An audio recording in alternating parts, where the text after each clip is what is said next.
Здравейте, дами и господа! Ето, че отново сте в кухнята на Юли. Виждате в момента как се правят картофи соте, които ще бъдат гарнитура ето за това нещо.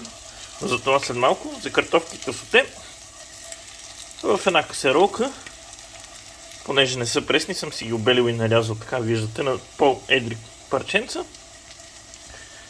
Посвари ги за 10 на минути. Хубаво е да не са меки, за да не се разпадат. И след това тук в малко зехтинче ги сложих след като ги отседих. Добавих солчица и малко лют пипер. И сега мисля, че време, може би още малко може да фанат за пръшка. Но ще сложа и чесъна, ако успея. Не знам как ще стане.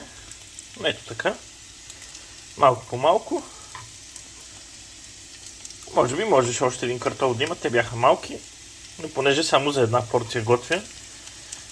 Така за гарнитурка, както се вика. Започна да лахае божествено. Ето слагам тук.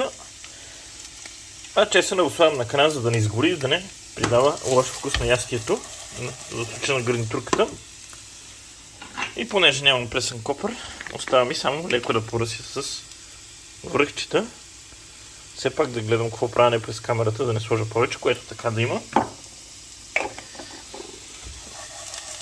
И разбъркваме отново, така. Да ги сотираме.